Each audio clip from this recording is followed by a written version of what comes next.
Welcome dear rockers, कैसे हैं आप सभी? बहुत बढ़िया। आज हम देखने वाले हैं रेस्क्यू डाउन। दोस्तों, जैसा कि हम जानते हैं कि 1965 का समय अमेरिका और वियतनाम के लिए बहुत ही मुश्किलों से भरा था। उस समय दोनों देशों के बीच वॉर शुरू हो चुकी थी। दोनों तरफ से हजारों की तादाद में जवान मारे जा रहे थे। कुछ तो दुश्मन देश के हत्थे चढ़ गए थे, जिन्हें तब इतना टॉर्चर किया जाता था कि वो अपनी जान देने पर मजबूर हो जाते थे। आज की कहानी भी ऐसे ही एक अमेरिकन जवान की है जो वियतनाम वॉर में गया तो था, लेकिन वहां के सेना के हत्थे चढ़ गया। अब वो बेचारा किस तरह से खुद की जान और अपने देश के कॉन्फिडेंशियल इंफॉर्मेशन दुश्मनों के हाथों नहीं आने देता और दोबारा कभी अपने देश की जमीन देख पाता है या फिर नहीं, यही तो इस मूवी में देखना हमको। तो चलिए अपना माइंड जरा एक सोल्जर की लाइफ को देखने के लिए बना लीजिए।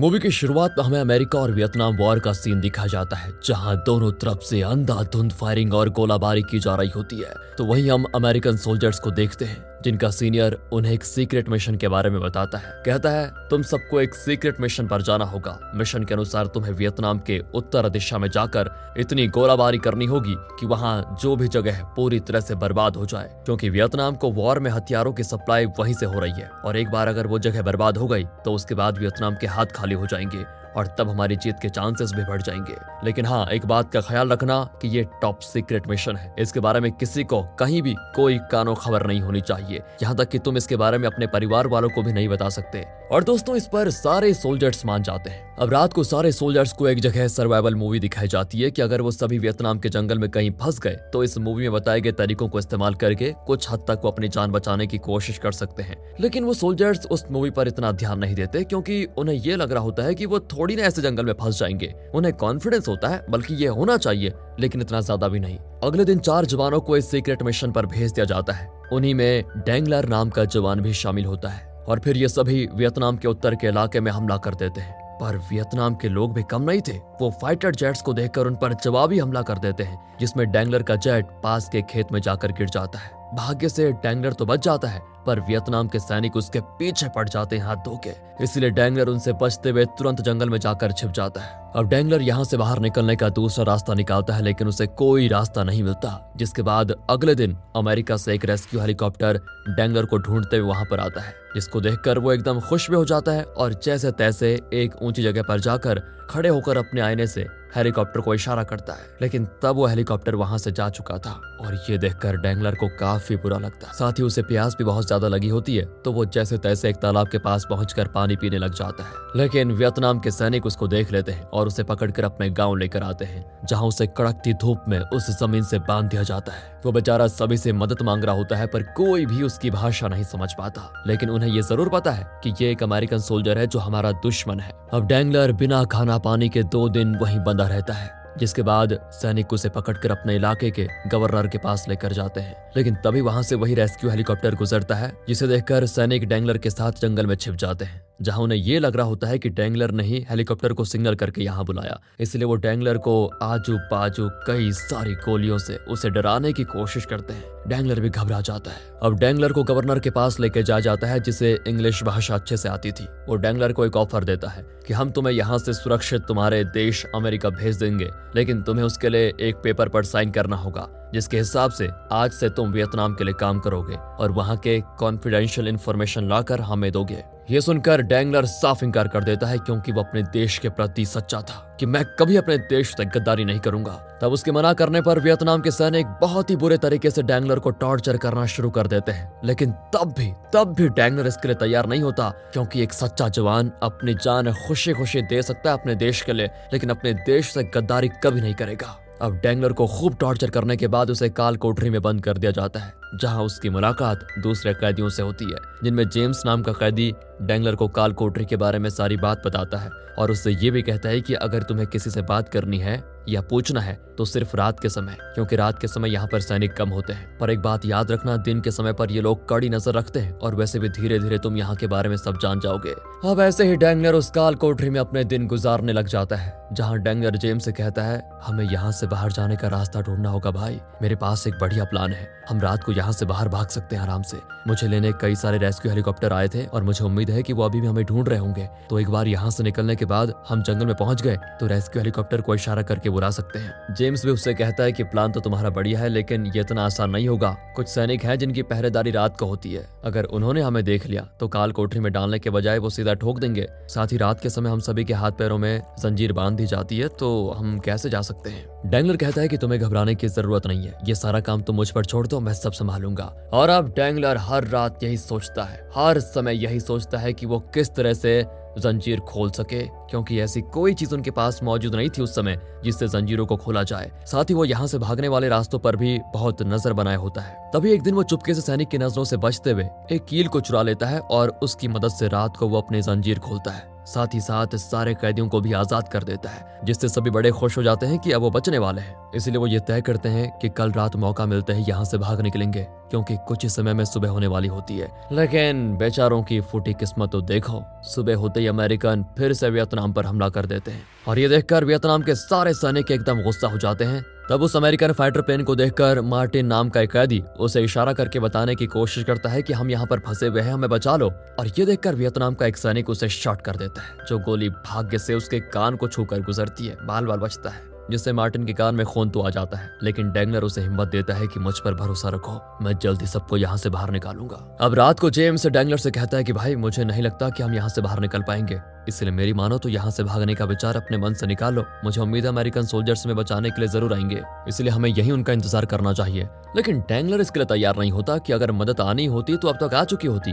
पर जेम्स कहता है तुम तो अपनी जिद की वजह से हमारी भी जान खतरे में डाल दोगे, तो इसलिए आखिरी बार कह रहा हूँ कि अगर तुम्हें दोबारा भागने की कोशिश की तो मैं खुद सैनिक को इसके बारे में बता दूंगा। अगले सीन में सारे कैदी मिलकर डैंगलर का बर्थडे सेलिब्रेट कर रहे होते हैं और ये देखकर डैंगलर को भी काफी अच्छा लगता है और इसी खुशी के मौके पर वो सभी को उनके जंजीर की चाबी दे देता है, जो उसने किलो से बनाई थी वही चाबी, जिसे देते हुए वो जेम्स और बाकियों को दोबारा समझाने की कोशिश करता है कि मेरे पास यहाँ से भागने का एक और अच्छा प्लान है। अगर तुम सबको लगता है कि हम जंगल में सरवाइव नहीं कर सकते तो हम जंगल में नहीं जाएंगे, बल्कि जितने भी यहाँ पर सैनिक हैं उन्हें बंदी बना लेंगे, जिसके बाद रेस्क्यू हेलीकॉप्टर को इशारा करेंगे जो हमें यहाँ से बचा कर लेकर जाएगा। ये प्लान भी सारे कैदियों को थोड़ा अटपटा लगता है, लेकिन डैंगलर का कॉन्फिडेंस देखकर वो इसके लिए तैयार हो जाते हैं। जहाँ अब से वो सारे कैदी सभी सैनिक की हरकतों पर नजर रखना शुरू कर देते हैं कि कौन किस टाइम कौन सी जगह पर होता है वगैरह वगैरह, जिससे उन्हें ये पता चल जाता है कि जब भी सैनिक खाना खाते हैं तो वो सारे अपने हथियार किचन के बाहर छोड़कर जाते हैं और यही मौका उनके पास होगा हथियार चुराने का, जिससे सारे इस प्लान पर हामी भी भर लेते हैं। अगले सीन में एक कैदी जिसे वियतनाम की भाषा आती थी वो सैनिकों को आपस में बात करते हुए सुन लेता है, जिससे उसको ये पता चलता है कि सारे सैनिक अपने घर जाना चाहते हैं, लेकिन कैदियों की वजह से वो नहीं जा पा रहे।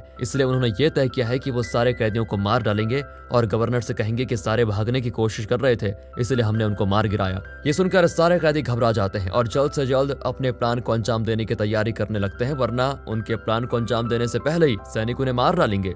अब डैंगलर सभी कैदियों से कहता है कि हमें हथियार लेने के बाद 2 ग्रुप में बंटना होगा, ताकि सैनिकों को घेरकर उन्हें बंदी बनाने में आसानी हो जाए। इस पर सारे मान जाते हैं और हथियार लेने के बाद सभी 2 ग्रुप में बंट जाते हैं, जिसमें डैंगलर के साथ मार्टिन होता है। लेकिन जब वो दोनों किचन के पास सैनिकों पर हमला करने आते हैं तो डैंगलर का दूसरा ग्रुप दिखाई नहीं देता, जिसे देखकर ये समझ जाते हैं कि दूसरे ग्रुप ने इन्हें धोखा दे दिया है और वो जंगल के रास्ते भाग निकले। इसलिए वो वहां पर मौजूद सारे सैनिकों को मारने के बाद तुरंत वहां से मार्टिन के साथ भाग निकलता है, वरना किसी भी टाइम यहाँ बाकी के सैनिक आ ही जाएंगे। अब वहां से डैंगलर मार्टिन के साथ जंगल में आता है, जहां उसे दूसरे ग्रुप के सारे कैदी दिखाई देते हैं, जिन्हें देखते डैंगलर उन पर चिल्लाना शुरू कर देता है कि तुम्हारी वजह से मेरा पूरा प्लान चौपट हो गया, अब आगे से तुम्हें जो सही लगे वो करो। इतना कहकर वो मार्टिन के साथ अकेले ही जंगल के रास्ते आगे चला जाता है। अब मार्टिन और डैंगलर दोनों जंगल के रास्ते आगे बढ़ रहे होते हैं, तब बहुत तेज बारिश शुरू हो जाती है और जंगल की बारिश तो वैसे ही खतरनाक होती है, जिस वजह से उन्हें काफी परेशानियां झेलने पड़ जाती है। तब डैंगलर मार्टिन से कहता है कि हमें नदी के किनारे से होते हुए आगे बढ़ना होगा,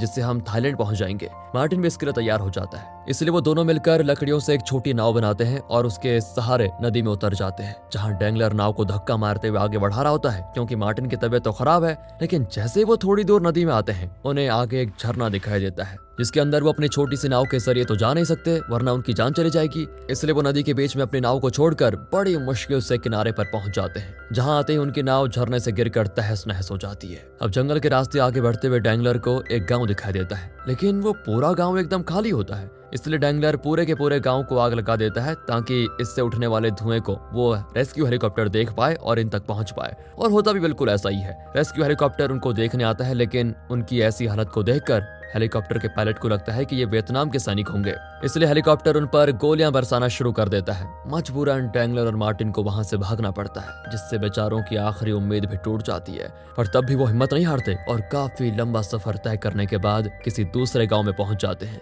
लेकिन यहाँ भी उनकी मुसीबत कम नहीं होती। वहाँ के लोगों को जैसे ही पता चलता है कि ये दोनों अमेरिकन हैं, वो उन पर हमला शुरू कर देते हैं। डैंगलर बेचारा सोच रहा था कि वो गांव वालों से कुछ खाने को मांग लेगा, लेकिन उन्होंने तो इन पर हमला ही कर दिया है, जिस हमले में मार्टिन अपनी जान से हाथ धो बैठता है। और ये देखकर डैंगलर के गुस्से का ठिकाना नहीं रहता, जिस गुस्से में वो उन गांव वालों के हथियार से उन पर ही हमला कर देता है। और ये देखकर गांव वाले डर के मारे वहां से तुरंत भाग जाते हैं। उनके जाने के बाद डैंगलर फिर से जंगल के रास्ते आगे बढ़ने लग जाता है, जहां वो बिल्कुल अकेला है। अब अकेले होने की वजह से डैंगलर को मार्टिन का हेलुसिनेशन होना शुरू हो जाता है, क्योंकि इतने समय से जंगल में भूख प्यास की वजह से उसका मानसिक संतुलन बिगड़ रहा है। इसलिए वो जैसे तैसे एक सांप को मार कर खा जाता है, जिससे उसकी थोड़ी बहुत भूख मिट जाती है। तभी वहां से एक और रेस्क्यू हेलीकॉप्टर गुजरता है। डैंगलर फिर सारी हिम्मत जुटाकर उसे इशारा करता है। और इस बार डैंगलर की किस्मत अच्छी थी। वो लोग उसको देख लेते हैं और हेलीकॉप्टर से रस्सी नीचे फेंककर उसे ऊपर लाने की कोशिश करते हैं। लेकिन जैसे डैंगलर हेलीकॉप्टर पर चढ़ने वाला होता है, वहाँ वियतनाम के सैनिक आकर हेलीकॉप्टर पर गोलियां बरसाना शुरू कर देते हैं। पर तब भी हेलीकॉप्टर जैसे तैसे डैंगलर को लेकर वहां से निकल पड़ता है। अब डैंगलर को मिलिट्री कैंप ले जाकर उसका इलाज किया जाता है, जिसके बाद वहां पर CIA के एजेंट्स उससे पूछताछ करने आते हैं। वो भी इस बारे में कि कहीं डैंगलर ने वियतनाम वालों को अमेरिका की कुछ कॉन्फिडेंशियल इंफॉर्मेशन तो नहीं दे दी। डैंगलर के लाख समझाने पर भी CIA वालों को उसकी बात पर इतना भरोसा नहीं होता। तभी वहां पर डैंगलर के स्क्वाड के लोग आते हैं, जो डैंगलर को जिंदा देखकर काफी खुश हो जाते हैं। वो उससे कहते हैं कि हम यहाँ तुम्हें भगाने के लिए लेकर आए हैं, क्योंकि CIA वाले तुम्हें ऐसे नहीं छोड़ेंगे। हजारों तरह के सवाल करेंगे, तुम्हें परेशान कर देंगे। इससे बेहतर यही होगा कि तुम यहाँ से निकल जाओ। इतना कहकर वो सभी बड़ी चालाकी के साथ एजेंट्स के सामने डैंगलर को भगा लेते हैं और वहां से उसके बेस पर लाते हैं, जहां उसका बहुत बढ़िया तरीके से स्वागत किया जाता है। इसे देखकर डैंगलर एकदम बहुत बढ़िया फील करता है, क्योंकि डैंगलर इतनी मुश्किलों का सामना करके भूख प्यास से लड़के जंगल में सरवाइव करके अपनी मंजिल तक आखिर पहुंच ही गया। और इसी मिक्स फीलिंग के साथ दोस्तों ये मूवी यहाँ पर खत्म होती है। वीडियो अच्छी लगी हो तो लाइक कीजिए, चैनल को सब्सक्राइब। मिलते हैं अगली वीडियो में, ध्यान रखिएगा अपना। Finally thanks for watching.